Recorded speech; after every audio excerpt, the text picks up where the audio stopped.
नमस्कार दोस्तों, मेरा नाम है हिमांशु राज और मैं स्वागत करता हूं आपका अपने चैनल हिम स्क्वाड में। दोस्तों, अगर आपको मिया खलीफा और रेहाना और ग्रेटा थुनबर्ग के ट्वीट से अगर फुर्सत मिल गया होगा तो आइए हम लोग अगला चैप्टर देखें। आगे हम लोग पढ़ेंगे पृथ्वी की उत्पत्ति, भूगर्भिक इतिहास और प्लेट टेक्टोनिक थ्योरी के बारे में। क्या होता है पृथ्वी की उत्पत्ति, कैसे हुई, ये सवाल ज्योग्राफी से इतर अगर हम लोग देखें तो मेरे ख्याल से सारे के मन में ये आता है कि पृथ्वी की उत्पत्ति आखिर हुई कैसे। तो आज हम लोग इसी के बारे में बात करने वाले हैं, पृथ्वी की उत्पत्ति हुई कैसे।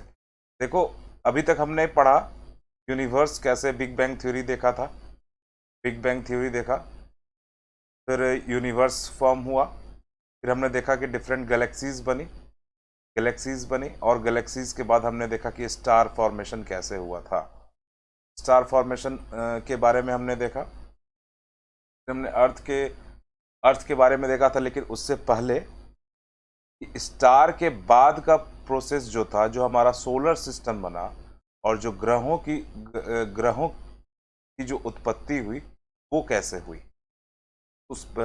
आप लोग को पता है कि पृथ्वी एक ग्रह ही है हमारे सोलर सिस्टम का, तो ये सवाल आप लोग के मन में भी उठा होगा कभी ना कभी, आखिर पृथ्वी की उत्पत्ति हुई कैसे।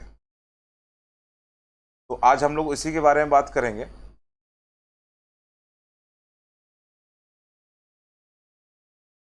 देखो, हुआ क्या था ना कि पृथ्वी की उत्पत्ति के संबंध में बहुत सारे विद्वानों ने, बहुत सारे वैज्ञानिकों ने अपने अपने मत दिए मतलब अपने अपने थियरीज लाए, सिद्धांत लाए, लेकिन उनमें से कुछ का ही सिद्धांत जो बाद के वैज्ञानिकों द्वारा ये एक्सेप्ट किया गया।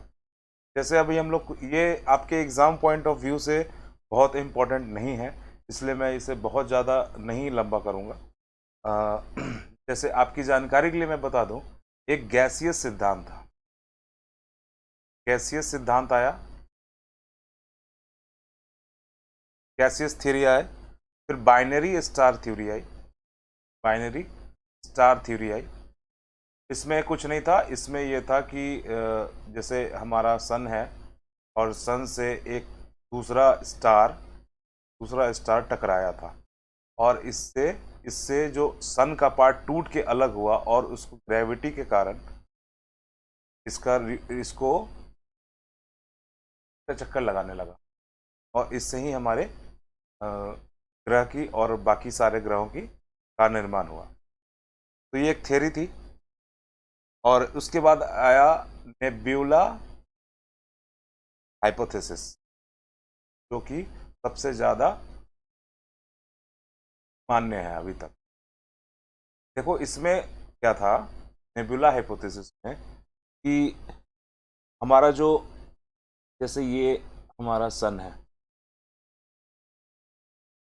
है और जो धूल के, मैंने बताया था आप लोगों को कि धूल के बादल,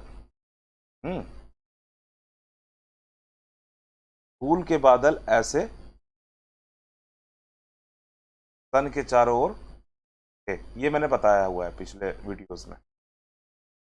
और इसी में जब समय बीता तो यहाँ पे ये जो सन था और ये जो बादल थे वो अलग अलग जगह संगठित होते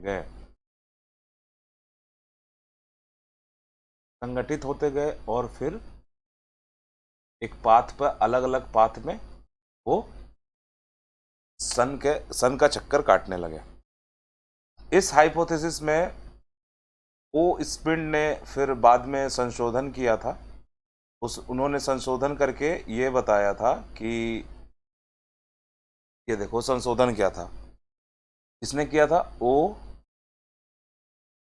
स्पिन ने। नाम याद रखना, क्योंकि ये नाम इसलिए इम्पोर्टेंट है कि एक बार यूपीएससी ने ये क्वेश्चन पूछ दिया था, इसलिए मैं ये नाम मेंशन कर रहा हूँ कि ओ स्मिथ ने संशोधन करके इसमें, अभी जो मैंने बताया आपको कि धूल और गैस का जो इसमें कॉन्सेप्ट था वो नेबुला हाइपोथेसिस में जोड़ा था।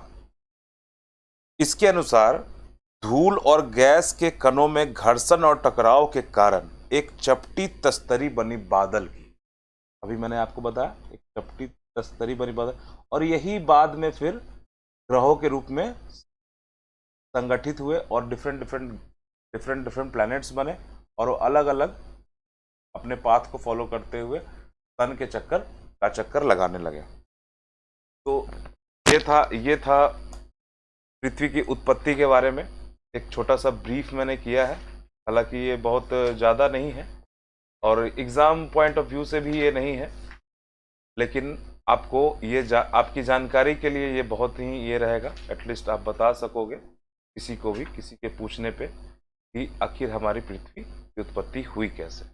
आइए हम लोग आगे बढ़ते हैं, और दूसरा सवाल ये उठता है कि पृथ्वी की आयु कैसे ज्ञात की करते हैं हम, कैसे की जाती है एक्चुअली। तो देखो, कोई ऐसा तो नहीं है कि उसका एज नापा होगा। कोई बड़े चाचा रहे होंगे, वो देखे होंगे कि हाँ ताऊ जी कितने उम्र हुआ है बता दो, तो हाँ भाई अभी 25 साल हुआ है इनका। तो ऐसा तो कुछ होने से रहा तो एक्चुअली होता क्या है कि इसके बारे में बहुत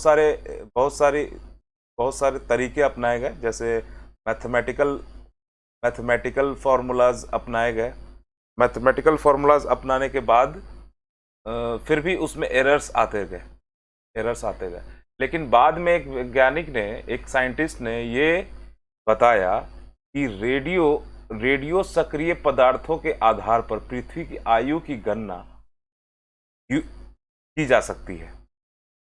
रेडियो सक्रिय पदार्थों, ये पॉइंट बताया। और दूसरा ये बताया कि यूरेनियम और थोरियम ऐसे पदार्थ हैं जो किसी न किसी रूप में हर सेल मतलब रॉक होता है, रॉक में मौजूद रहते हैं। मतलब कि कोई भी रॉक है अगर, तो उसमें यूरेनियम और थोरियम इसमें कुछ न कुछ तत्व में ये रेडियो सक्रिय पदार्थ इसमें पाया जाता है, और इसके आधार पर इसकी आयु ज्ञात की जाती है। तो इसके लिए हम लोग जो विधि यूज करते हैं, ये यूरेनियम डेटिंग विधि सबसे विश्वसनीय है। विश्वसनीय इसलिए माना जाता है इसको क्योंकि एक्यूरेसी बहुत ही अच्छी है, ज़्यादा एक्यूरेट है, ज़्यादा प्रिसाइज वे में है, और इसलिए हम लोग ये काफ़ी इम्पोर्टेंट पॉइंट है जो यहाँ स्क्रीन पे लिखा हुआ है, वो आप लोग निश्चित रूप से याद कर लेंगे क्योंकि ये इम्पोर्टेंट है, तभी लिखा हुआ है। आइए हम लोग भूगर्भिक इतिहास के बारे में जानते हैं।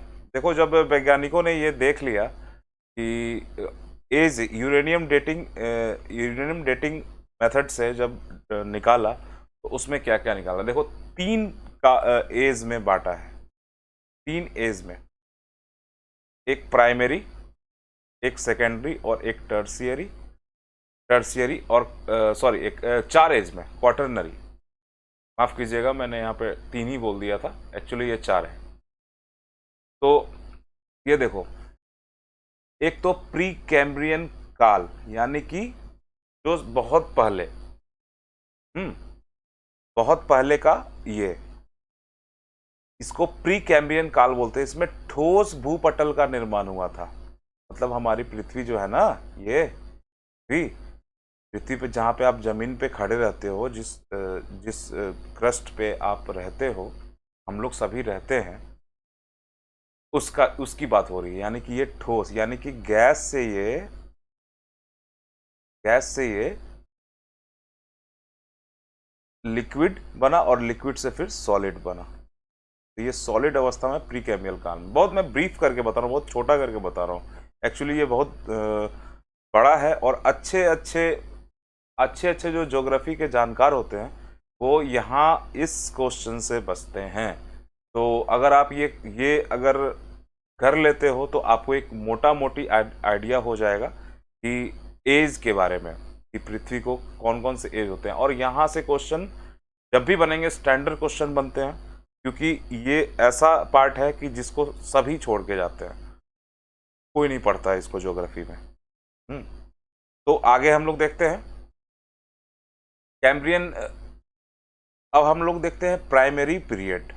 मैंने बताया था ना, first primary period. Primary period में सबसे पहला कैम्ब्रियन कल्प आता है। कल्प, एक कल्प मतलब एरा होता है, एरा, एरा बोलते हैं ना हम लोग, एरा, उस एरा में चले गए, उस कल्प में चले गए। तो देखो, कैम्ब्रियन कल्प में स्थल भाग पर सागरों का प्रसार हुआ।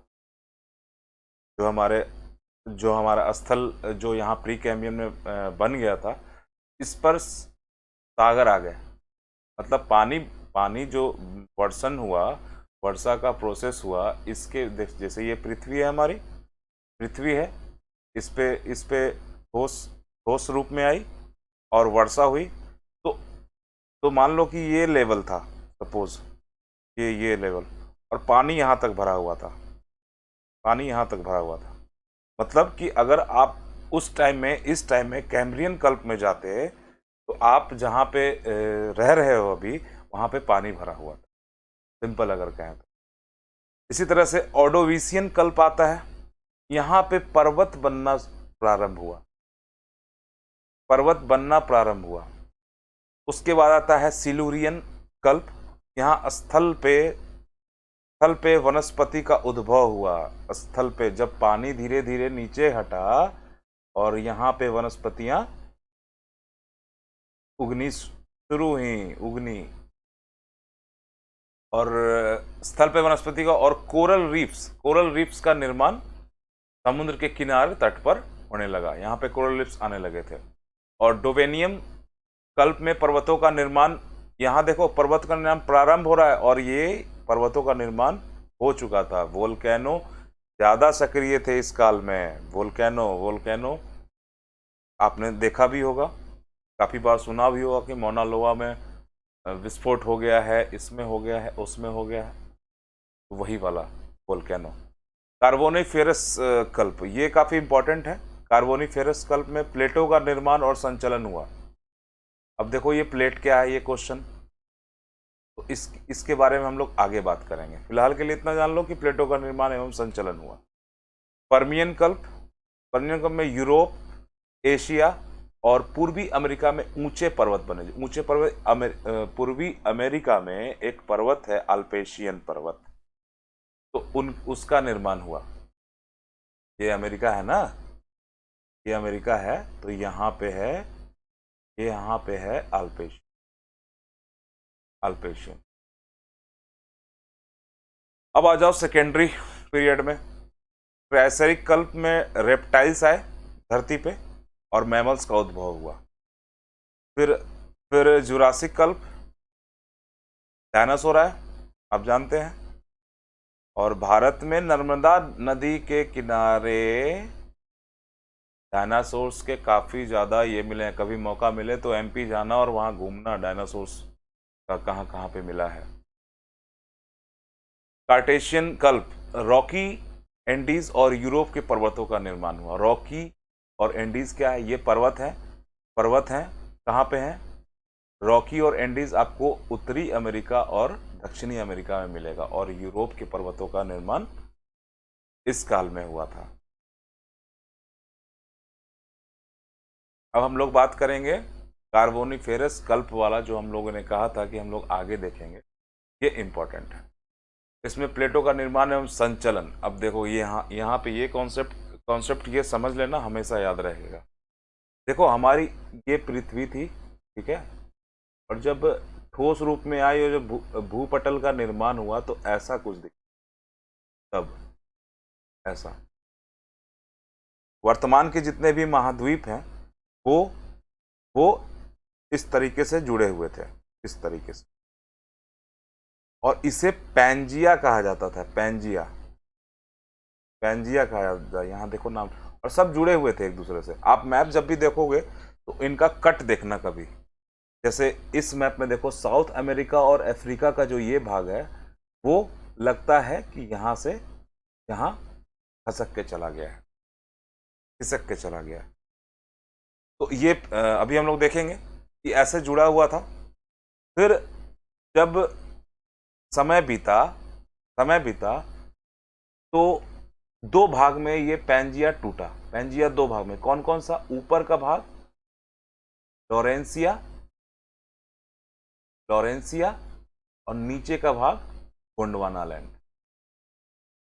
गोंडवाना लैंड, नीचे का भाग गोंडवाना लैंड में आया। देखो ऊपर के भाग में उत्तरी अमेरिका आ जाएगा, यूरोप आ जाएगा, रशिया वाला पार्ट आ जाएगा। नीचे वाले पार्ट में दक्षिणी अमेरिका, ये साउथ अमेरिका है, ये अफ्रीका है, और ऑस्ट्रेलिया है, और अंटार्कटिका है। इंडिया इसी पार्ट में, इंडिया भी गोंडवाना लैंड का पार्ट था। यहां देखो, फिर यहां के बाद इसमें देखना नॉर्थ अमेरिका फिर अलग हो गया यहां से, लॉरेंसिया से, और फिर यूरोप और एशिया अलग हो गया, फिर साउथ अमेरिका और अफ्रीका अलग हुए, फिर इंडिया यहां से चलकर एशिया के तरफ मूवमेंट इसका, और ऑस्ट्रेलिया यहाँ पे जाके, यहाँ पे देखो, यहाँ पे आ गया ऑस्ट्रेलिया का, देखो यहाँ पे, हाँ, और इंडिया फिर यहाँ पे आके अपना यूरेशियन प्लेट में ये फिर इंसर्ट हुआ, और अंटार्कटिका जो नीचे है वहां पे चला गया था। तो उम्मीद करता हूं आप लोग को समझ में आया होगा ये। चलिए हम लोग आगे बढ़ते हैं। एक उसके बाद टर्शियरी। टर्शियरी में इयोसीन युग, इयोसीन युग यहां से थोड़ा इंपॉर्टेंट होता जा रहा है, आप लोग यहां ध्यान से सुनेंगे, और हो सके पॉसिबल तो आप इसे स्क्रीनशॉट लेके याद कर लेंगे। हालांकि ये आपके एग्जाम पर्पज से बहुत इंपॉर्टेंट नहीं है, लेकिन जिस दिन बीपीएससी का दिमाग घुमा, आपका दिमाग घुमा देगा, एक क्वेश्चन गलत करवा देगा। ये वैसे सेक्शंस हैं जहां से क्वेश्चन कम आते हैं, लेकिन जब आते हैं तो फिर वो वहां पे गलत होने की संभावना है। फिलहाल इयोसीन युग, इयोसीन युग में हिंद महासागर बना था, और अटलांटिक महासागर का निर्माण और हिमालय का निर्माण प्रारंभ हुआ था इयोसीन युग में। तो अगर क्वेश्चन आपसे यहाँ ये पूछ सकता है हिमालय का निर्माण कब प्रारंभ हुआ था? इयोसीन युग में। ओलिगोसीन युग, इसमें एल्प्स का निर्माण, एल्प्स पर्वत है, ये यूरोप में पाया जाता है। अभी के लिए जब हम लोग मैप सीरीज करेंगे, जब हम लोग कॉन्टिनेंट्स देखेंगे, यानी कि महाद्वीप देखेंगे, तो हम लोग सारे पर्वत पठार, जितनी भी नदियां हैं जो मेन हैं, वो हम लोग सारे उसके बारे में जानेंगे। फिलहाल यहाँ पे मायोसीन युग, मायोसीन में एल्प्स पर्वत का इसमें प्रारंभ हुआ था, और एल्प्स और लेसर हिमालय, ये इंपॉर्टेंट है, का निर्माण। तो क्वेश्चन ये भी पूछ सकता है कि लेसर हिमालय का निर्माण मायोसीन में, तो आपके लिए इंपॉर्टेंट इयोसीन और मायोसीन ये है। प्लायोसीन युग, शिवालिक श्रेणी का निर्माण, जो तीन श्रेणी है। जब हम लोग इंडियन सीरीज कर रहे हैं, अभी हम लोग वर्ल्ड ज्योग्राफी कर रहे हैं, और जब हम लोग इंडियन सीरीज करेंगे तो हम लोग देखेंगे कि हिमालय का, फिलहाल के लिए मैं बता दूं, हिमालय का जो पार्ट है वो ग्रेट हिमालय है, ग्रेट हिमालय, फिर उसके बाद लेसर हिमालय, ग्रेट हिमालय यानी कि महान हिमालय, यहाँ ऊंचे हिमालय की चोटियां मिलती है, तो लेसर हिमालय, फिर शिवालिक मिलता है, शिवालिक सबसे लास्ट में, यहाँ तक बर्फ मिलता है, और यहाँ से बर्फ लगभग नहीं।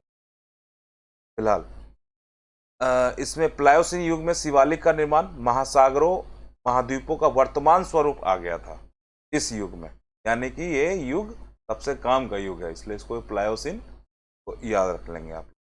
ब्लैक सी, अरब सागर, कैस्पियन सागर जो आपने देखा है वहाँ, अभी आपने देखा होगा मैप में, ये देखो ये वाला पार्ट की बात में, अरब सागर और ये सारे चीज़ का निर्माण, अभी वर्तमान स्वरूप हमारा मैप का यही है। ऑस्ट्रेलिया यहाँ पे है, इंडिया यहाँ पे है, अफ्रीका ये हो गया, ये साउथ अमेरिका हो गया, ये नॉर्थ अमेरिका हो गया, यहाँ पे रशिया हो गया, यहाँ चाइना हो गया। तो इस तरीके से ये मेडागास्कर है। तो इस तरीके से ये हुआ। प्लायोसीन युग में ये इस फॉर्म में आ गया था, कहने का मेरा मतलब ये था। हाँ, एक चीज और, प्लेट्स का मूवमेंट, मैंने यहाँ जिक्र किया था प्लेट के संचलन से। तो तो आपने तो ये तो जान लिया कि प्लेट मूवमेंट, चलो भाई प्लेट तो मूवमेंट कर लिया, लेकिन प्लेट का मूवमेंट कैसे होता है वो थोड़ा हम लोग यहाँ पे जानने की कोशिश करेंगे। देखो यहाँ पे ना ये जो आप देख रहे हो, जो नॉर्मल मैप है, नॉर्मल मैप ये है, और ये वाला मैप थोड़ा सा डिफरेंट है। डिफरेंट इन द सेंस, यहाँ नॉर्थ अमेरिका है, ये साउथ अमेरिका है, यहाँ नॉर्थ अमेरिका है, यहाँ अफ्रीका है, यहाँ ऑस्ट्रेलिया, ऑस्ट्रेलिया है, ये वाला पार्ट ऑस्ट्रेलिया है, और ये रहा हमारा प्यारा भारत। आप लोग को अच्छे से देख लो, यहाँ पे यूरेशियन प्लेट, तो हमारा भारत यूरेशियन प्लेट की तरफ जा रहा है। ये हमारा प्यारा भारत यहाँ पे,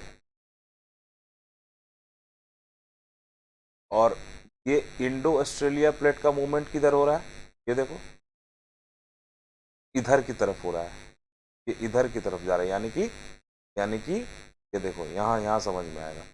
ये जो पार्ट है वो ऊपर की तरफ जा रहा है, और ये पार्ट भी ऊपर की तरफ, इसके अंदर ये हो रहा है, यानी कि भविष्य में ये जो सारे पार्ट है अलग अलग, ये ज़्यादा नज़दीक हो जाएंगे, और एक दिन ऐसा आएगा कि ऑस्ट्रेलिया यहाँ पे मिले। इसी तरह से ये फिलीपींस प्लेट यहाँ पे है, पैसिफिक प्लेट ये पे है, और साउथ अमेरिकी प्लेट यहाँ पे है। अभी हम लोग देखेंगे ये प्लेट और ये सारे चीज़, ये नीचे प्लेट कौन सा बड़ा प्लेट दिख रहा है, और कौन सा छोटा, ये यहाँ पे कॉन्टिनेंट के नीचे कौन सा प्लेट है, प्लेट क्या है और उसके ऊपर कॉन्टिनेंट है। लोग आगे के वीडियोस में वो चीज़ देखेंगे, फिलहाल के लिए आप लोग इतना जान लीजिए। क्वाटरनरी पीरियड, इसमें प्लिस्टोसिन युग, क्वाटरनरी पीरियड जो चौथा पीरियड था हमारा, प्लिस्टोसिन युग आता है। इसमें आइस एज वहाँ पे, यानी कि पृथ्वी जो थी हमारी वो बर्फ से ढकी हुई थी, बर्फ से ढकी हुई थी, उसी को आइस एज या हिम युग बोलते हैं। हिम युग, आइस एज है या हिम युग बोलते हैं इसे, प्लिस्टोसिन युग। यहाँ पे यहाँ पे पृथ्वी पूरी बर्फ से ढकी हुई थी, और पृथ्वी का जो टेम्परेचर था वो काफ़ी कम था। हेलोसिन युग, लगभग 11,700 वर्ष पहले आइस का पिघलना शुरू हुआ। पृथ्वी जब हमारी गर्म हुई, पृथ्वी का टेम्परेचर जब बढ़ा, तो और जब नॉर्मल हुआ सारा, पूरा जो हमारा एटमॉस्फेयर है वो सारा जब नॉर्मल हुआ, तो जो आइस है वो धीरे धीरे पिघलना शुरू हुआ, एवं विश्व लगभग वर्तमान अवस्था में। तो क्वेश्चन आपसे ये पूछ सकता है कि विश्व अपने वर्तमान अवस्था में किस युग में आया, तो ऑप्शन में आपके क्वार्टरनी पीरियड भी रह सकता है और हेलोसिन युग भी।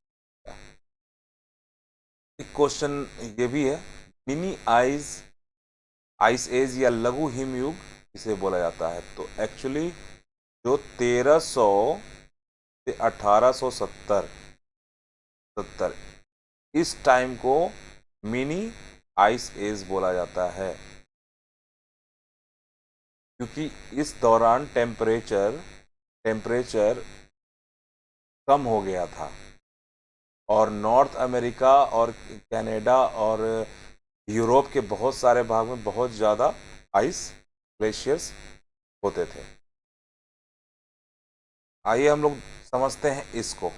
आपने सुना होगा वलन क्रिया। वलन क्रिया क्या है? वलन क्रिया के बारे में अगर मैं बताऊं आप लोगों को कि देखो होता क्या है, ये हमारे पिक्स हुए मतलब हमारे माउंटेन्स हुए। माउंटेन्स मतलब पर्वत ये हुआ। आपने कभी ना कभी ये जरूर सोचा होगा कि पर्वतों का निर्माण कैसे हुआ, या चलो करंट से जोड़ते हुए मैं बताऊं तो आपने ये लास्ट ईयर ये न्यूज़ सुना होगा, एवरेस्ट की ऊंचाई 12 सेंटीमीटर, मुझे एग्जैक्ट डेटा नहीं याद है कितना सेंटीमीटर, लेकिन अराउंड 12 सेंटीमीटर बढ़ गई। और ये नेपाल गवर्नमेंट का सर्वे था। तो ये बढ़ रहा है, बढ़ रहा है। और क्यों ऐसा, मतलब ऐसे कैसे बढ़ गया और ये नापे कैसे? तो हम लोग इसको समझने की कोशिश करेंगे। वलन क्रिया क्या है? वलन क्रिया में, वलन क्रिया में देखो क्या होता है। जैसे ये प्लेट्स है, ये प्लेट्स हैं, 2 प्लेट, सपोज ये 2 प्लेट हुए। इसका डायरेक्शन इधर है, इसका डायरेक्शन इधर है, मतलब ये इधर मूव कर रहा है, ये इधर मूव कर रहा है। 2 प्लेट, क्या होगा? ऐसा कुछ होगा, ऐसा कुछ होगा, ऐसा कुछ होगा। ये नीचे की तरफ जाएगा और ये ऊपर की तरफ जाएगा। नॉर्मल फेनोमेना है, आप लोग समझ रहे होंगे। फिर कुछ टाइम के बाद ये ऐसे होगा और यहाँ से ये ऐसे हो जाएगा। इस जो नीचे वाला पार्ट है उसको अभिनति बोलते हैं, अभिनति। और ऊपर वाले पार्ट को अवनति बोलते हैं, अवनति बोलते हैं। और इस पूरे प्रोसेस को वलन क्रिया बोलते हैं। यानी कि ये पर्वत निर्माण के दौरान, पर्वत निर्माण के दौरान ये क्रिया होती है। यानी या ये कह सकते हो वलन क्रिया के द्वारा ही पर्वत ये होता है। चलो, मैं अगर आप लोगों को कंफ्यूजन हो रहा हो प्लेट के बारे में, प्लेट क्या होता है, ये मैं बार बार जो टर्म यूज कर रहा हूँ प्लेट के बारे में, कि प्लेट क्या होता है, तो प्लेट के बारे में मैं आपको थोड़ा सा, मैं ये बोर्ड साफ कर लेता हूँ पहले ताकि आप लोग को समझाने में ये रहे। चलो ये देखो,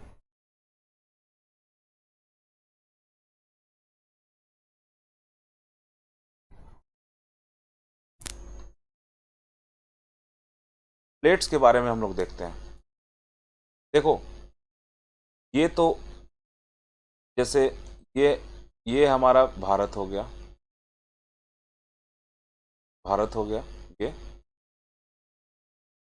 तो आपको तो, और यहाँ पे बंगाल की खाड़ी,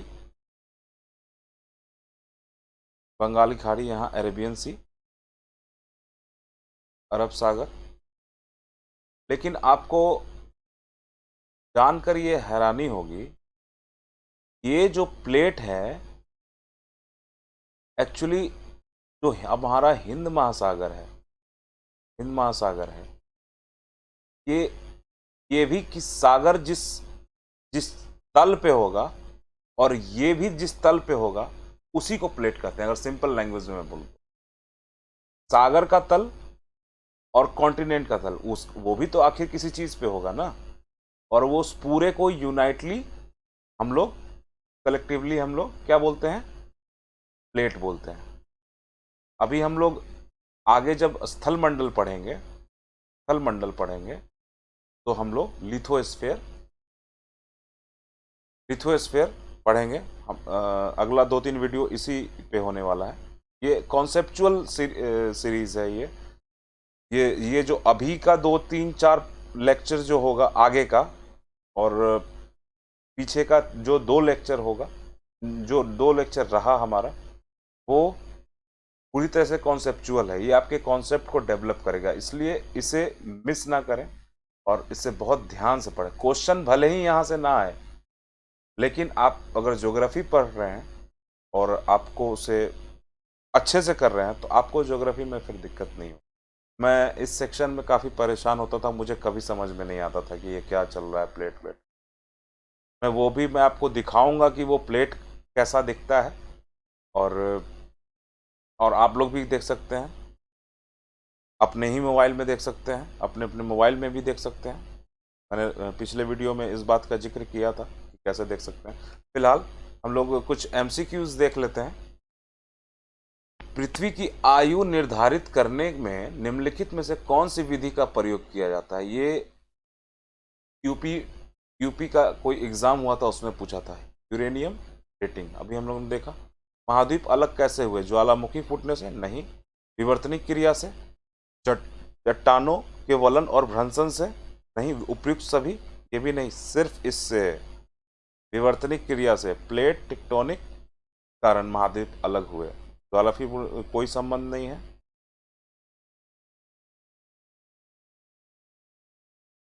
वलन क्रिया किसका परिणाम है? देखो, ये बीपीएससी ने क्वेश्चन पूछा हुआ है 2011 में। महादेशजनक बल, भू विक्षेपीय कोरियोलिसिस बल, पर्वत निर्माणकारी बल और बहिर्जात बल। पर्वत निर्माणकारी बल इसका आंसर होगा।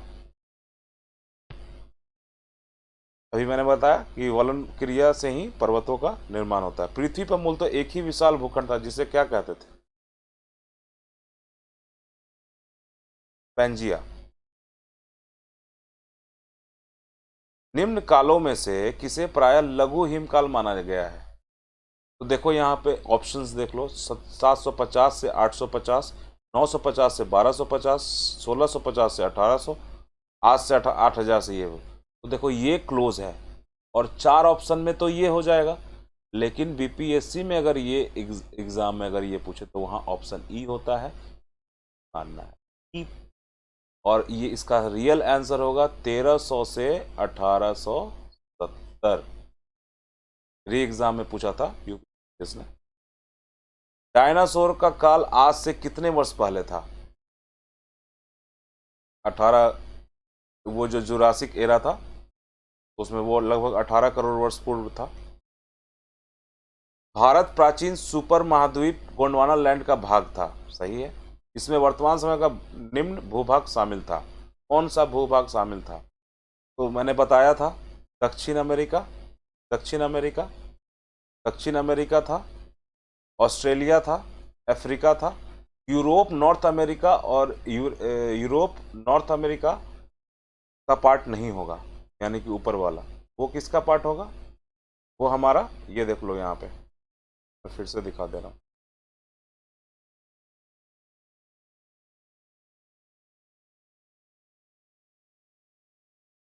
ये देखो, ये वाला पार्ट, यही पूछा है ना। South Africa, south America, Africa, Australia, Australia और इंडिया। ये किसका पार्ट है? गोंडवाना लैंड का। तो थैंक्स फॉर वॉचिंग दोस्तों। लाइक और सब्सक्राइब करना ना भूलें।